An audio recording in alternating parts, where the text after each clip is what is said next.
तो मुंबई की किला कोर्ट में कल आर्यन खान की पेशी होगी और आर्यन खान की कल न्यायिक हिरासत खत्म हो रही है। तो ये जो अभी सुनवाई हो रही थी वो बेल को लेकर के हो रही थी, तो बेल फिलहाल रिजेक्ट कर दी गई है। हाई कोर्ट यहां पर रुख करना पड़ेगा अब, लेकिन किला कोर्ट में क्योंकि न्यायिक हिरासत खत्म हो रही है, इस बीच बहुत महत्वपूर्ण था जो कि इस वक्त माजिद मेमन कह रहे थे।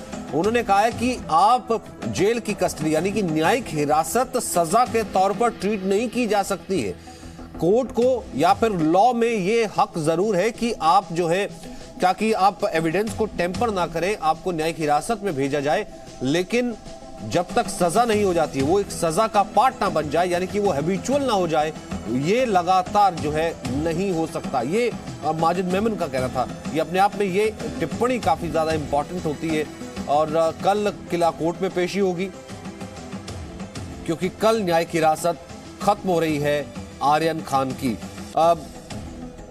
इससे पहले भी हमने देखा था कि जब न्यायिक हिरासत खत्म हो रही थी अंकुर त्यागी, तो एनसीबी ने कस्टडी के लिए जो है मांग की थी।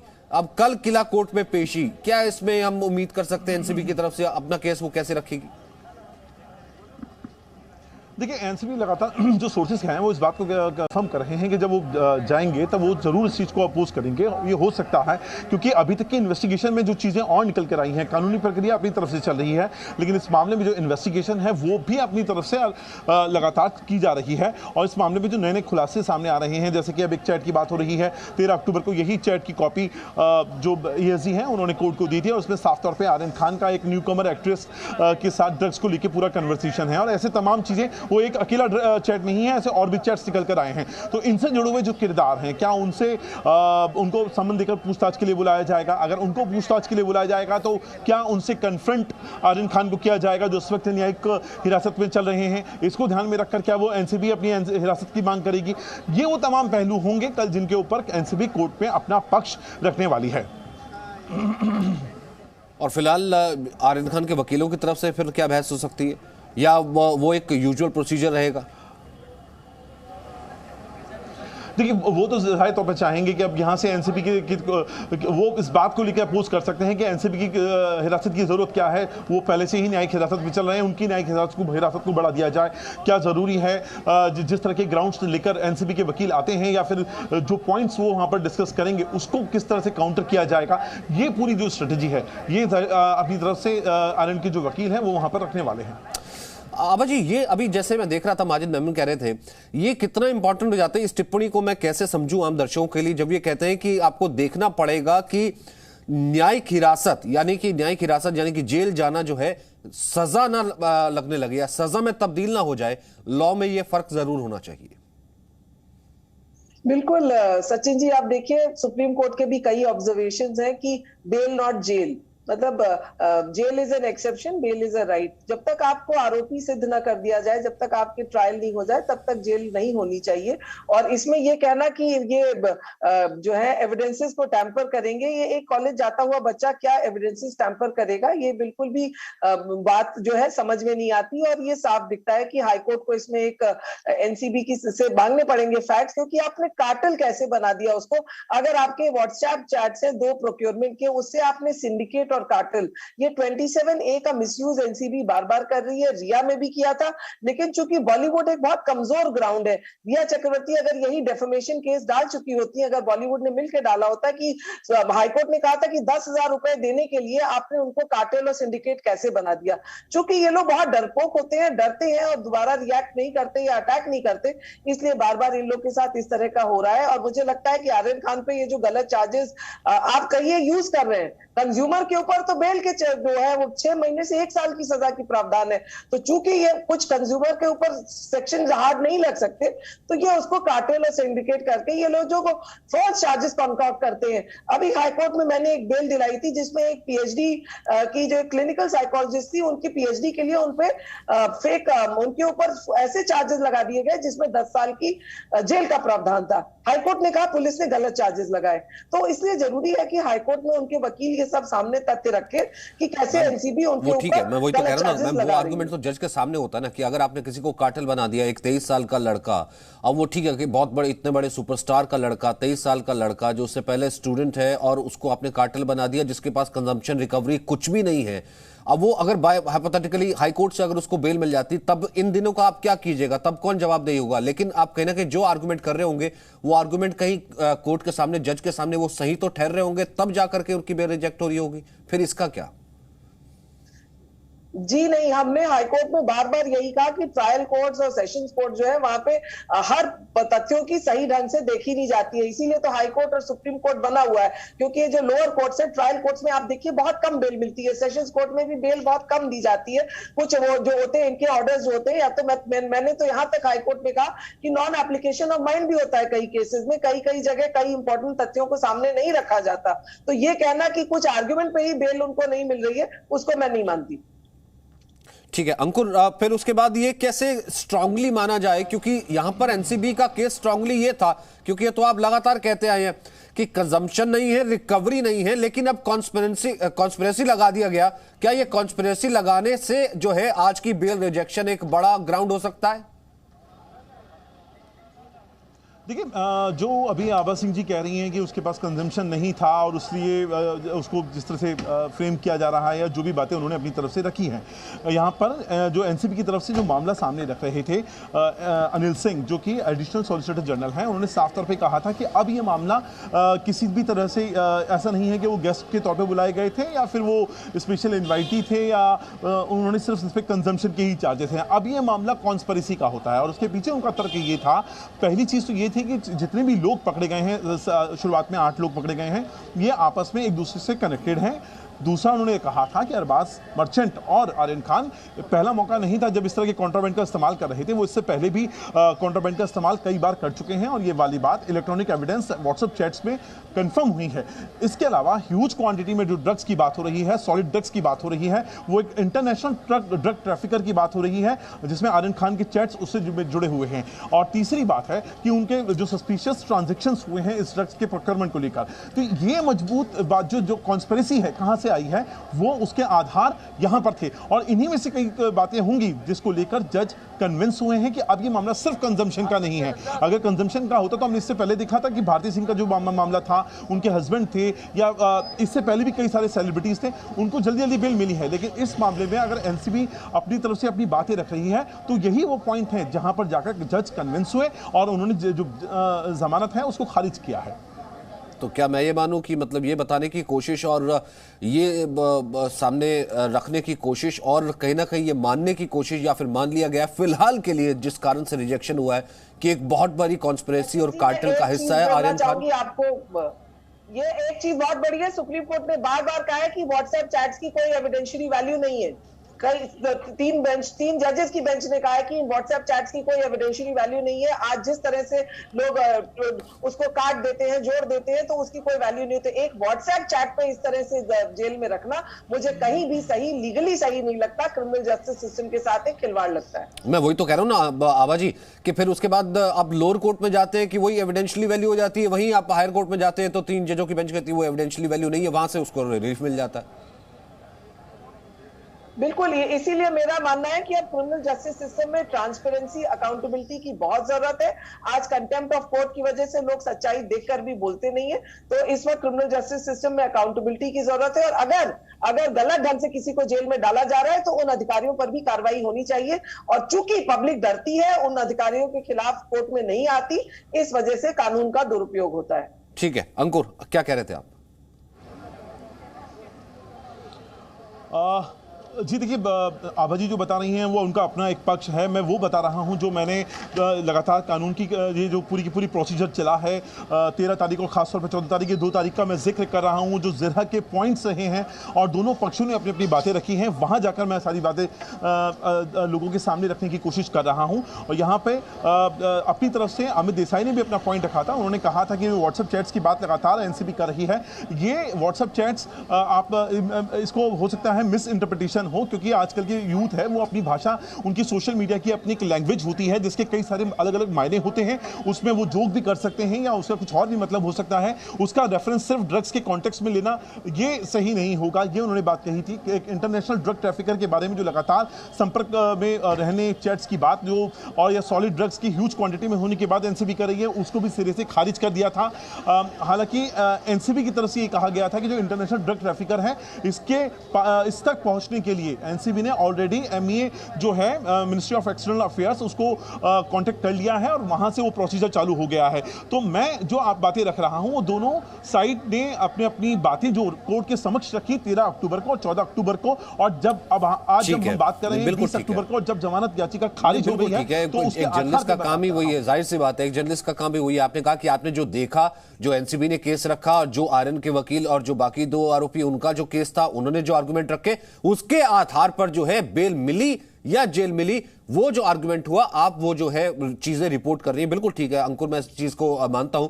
लेकिन अंकुर, अगर मैं फिर इसी ग्राउंड को अगर मैं देखूं, जिस कॉन्स्पिरेसी की बात आप कर रहे थे, या फिर व्हाट्सएप को एविडेंशियल अगर माना गया है, तो क्या फिर यह माने कि एनसीबी क्या ये कन्विंस करने में फिलहाल कामयाब होती दिख रही है कि आर्यन खान क्या ड्रग कार्टेल एक बहुत बड़े ड्रग कार्टेल कॉन्स्पिरेसी का हिस्सा है? देखिए, जाहिर तौर पर लगातार खबरें निकल कर आ रही हैं। आज भी जी न्यूज़ ने दर्शकों को बताया कि एक न्यू कमर एक्ट्रेस है जिसके साथ जो चैट्स हुए हैं आर्यन खान के और ड्रग्स को लेकर चैट्स हुए हैं, वो चैट्स ऐसा नहीं है कि अभी तक दबे हुए हैं, वो ऑलरेडी कोर्ट के समक्ष 13 अक्टूबर को additional solicitor general Anil Singh ने रख दिए हैं। और ये सिर्फ एक चैट नहीं है, ऐसे कई सारे इलेक्ट्रॉनिक एविडेंसेस हैं जिसके बिहाफ पर एनसीबी अपनी बात पर अडिग थी और लगातार इस बात के लिए कह रही थी कि ये अब एक सिंपल कंजम्पशन का मामला नहीं रह गया है, आपको इसको एक ब्रॉडर पर्सपेक्टिव पे सोचने की जरूरत है, क्योंकि हमारा काम जो है वो अब ड्रग के पूरे कार्टेल को, पूरा इसकी सप्लाई चेन को पकड़ना है। सिर्फ ऐसा नहीं है कि 6 ग्राम या जो चरस पकड़ी गई है अरबाज के लिए, वो हमारे लिए बहुत बड़ा इशू है। यहां से कहानी शुरू होती है, ये कहानी का अंत नहीं है। यहां से हमें ड्रग जो सप्लायर कौन है, ड्रग्स के ट्रैफिकर कौन थे, इंटरनेशनल ड्रग ट्रैफिकर कौन था, कैसी सप्लाई चेन थी, कैसे वो सस्पिशियस ट्रांजैक्शंस होते हैं, ये पूरा जो मामला है इसको बस्ट करना है, उसमें हमें थोड़ा वक्त और चाहिए। तो सुनील, फिर अगर इस हिसाब से देखा जाए तो यहां पर ड्रग ट्रैफिकर कौन था, कार्टेल कौन था, बहुत कुछ कौन था, फिर तो हम ये कह सकते हैं कि जैसे कि पूरा बॉलीवुड और जो तमाम चीजें और आज भी इतनी ड्रग्स पकड़ी गई है, वो सब चीजें तो फिर पीछे ही रह गई। मैं तो बस यही कहूंगा कि जैसे कि सभी लोगों ने बोला है और सभी मिक्स रिएक्शन जो आ रहे हैं, उसके तहत मैं यही कहूंगा कि कानून का हम सम्मान करते हैं, कानून को भी चाहिए कि वो हमारा सम्मान करे। That's all. जाहिर सी बात है। श्रुति, सचिन, मैं ये कहूंगी कि ये हमारा काम है ही नहीं इस पे टिप्पणी करना। I think I really respect Sameer Wankhede ji and authorities. NCB ने बहुत अच्छा काम किया है और सुशांत सिंह राजपूत की डेथ के बाद तो उन्होंने बहुत ज्यादा रेड्स करी हैं, मोर देन 100 अरेस्ट हुए हैं। तो ये ड्रग की सफाई जो है महाराष्ट्र में बहुत ज्यादा पेनिट्रेट हो चुका था, ड्रग एडिक्शन घर घर तक पहुंच चुकी थी पंजाब की ही तरह, और एनसीबी की हमें सराहना करनी चाहिए कि वो इस तरह का काम कर रहे हैं।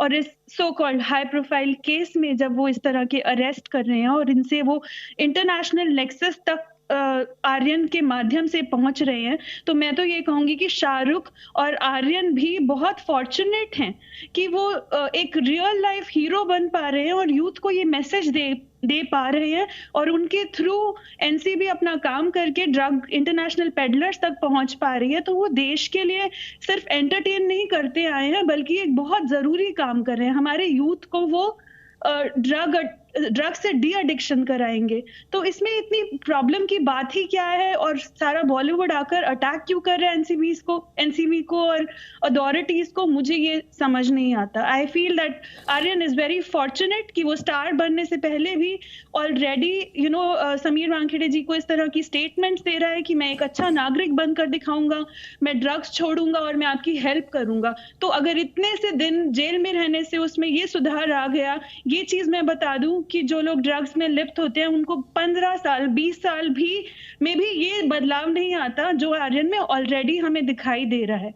तो everyone should be happy about it, it's a proud thing. I feel अगर मेरा बेटा होता मैं खुश होती कि देश के लिए वो कोई ये कर पाया।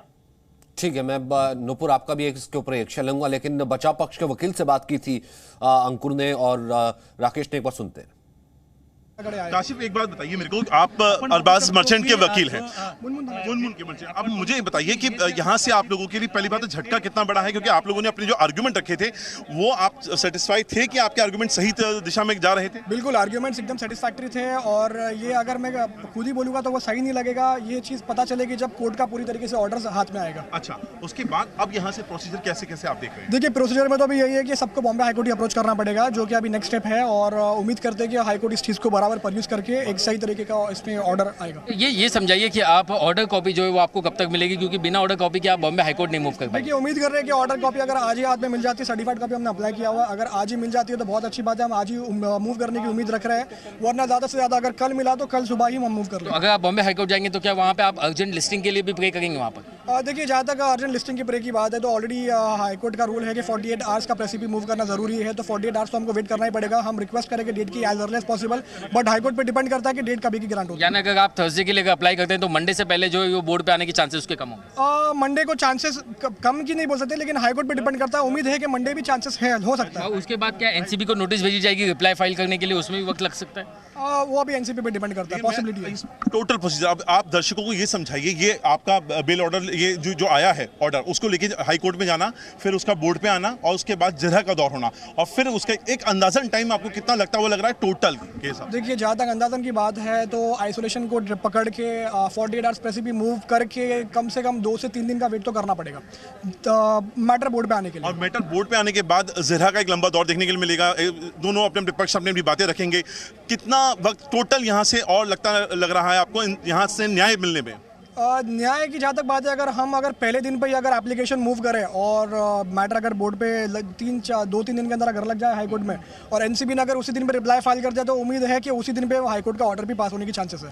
तो बहस में भी कम से कम 2 दिन का वक्त जाए तो आप ये मान के चल रहे हैं कि आपके जो मुवक्किल है कम से कम उन्हें 5 से 7 दिन अब यहाँ से और जेल में रहना पड़ सकता है, क्योंकि छुट्टी भी है बीच में? 4 से 5 दिन तो थोड़ा एडजस्ट करना पड़ेगा इस चीज़ को। तो जैसा ये खुद आपको बता रहे थे, ये वही बात है जो राकेश आपको देर तक समझा रहे थे कि यहाँ से 1 हफ्ते का मिनिमम टाइम लगता हुआ, और ये भी तब है जब हर चीज तयशुदा टाइम में हो जाती है।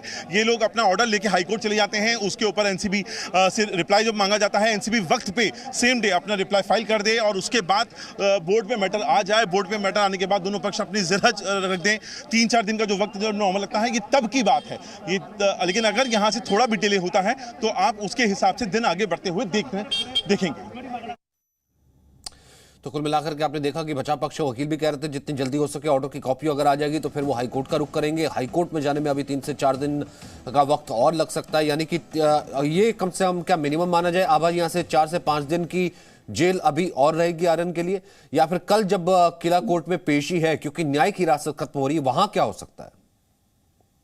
नहीं, देखिए, आज ही बेल रिजेक्ट हुई है तो कल किला कोर्ट से उनको कोई सहूलियत नहीं मिलेगी। अब इनको जो भी बेल मिलेगी वो हाई कोर्ट से ही मिलेगी, तो मंडे ट्यूसडे तक ही ये केस हियरिंग पे आएगा। तो अभी 4-5 दिन तो आर्यन जेल में रहेंगे ही।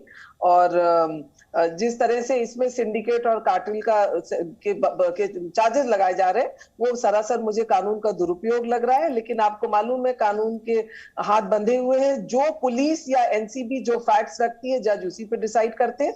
लेकिन हाईकोर्ट में फिर भी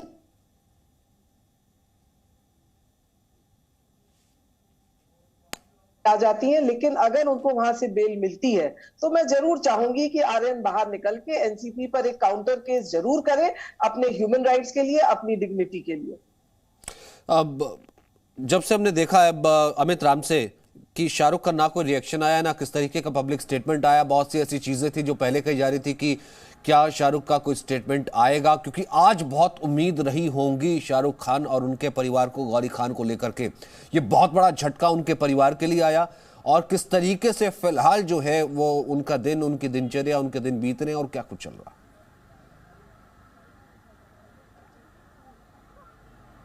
जी बिल्कुल, आज जो है बहुत उम्मीद थी शाहरुख खान को, और मैं जब से आर्यन खान का जो केस जो सामने आया है ड्रग्स को लेकर के, तभी से शाहरुख खान चुप है, वो कुछ नहीं कह रहे हैं, वो अपने घर में ही रहते हैं, और वो ना ही वो किसी शूट्स पर जा रहे हो, ना ही कहाँ जा रहे हैं, कहाँ जा रहे हैं। वो तो बहुत ही बड़ा झटका है। लेकिन जो स्टेटमेंट है वो अब तक शाहरुख खान ने किसी भी किस्म का स्टेटमेंट जारी नहीं किया है मीडिया के सामने। लेकिन हो सकता है कि वो आज कुछ कहे या नहीं कहेंगे, इसके बारे में कहा नहीं जा सकता है। मैं आपको बता दूं कि सिर्फ शाहरुख खान के लिए झटका नहीं है, बॉलीवुड के लिए भी झटका है। फिल्म इंडस्ट्री से भी ऐसे कई सितारे हैं जो कि सपोर्ट में आए, आर्यन खान के, ऋतिक रोशन सपोर्ट में आए। और मैं आपको बता दूं कि सलमान खान काफ़ी करीब थे शाहरुख खान के, काफ़ी करीबी दोस्त थे। पहले दिन से ही सलमान खान रात में मन्नत में आए थे, शाहरुख खान से मिले, वो गौरी खान से मिले, फिर सलमान उसके बाद भी कुछ दिन बाद वो लगातार शाहरुख से मिलते रहे।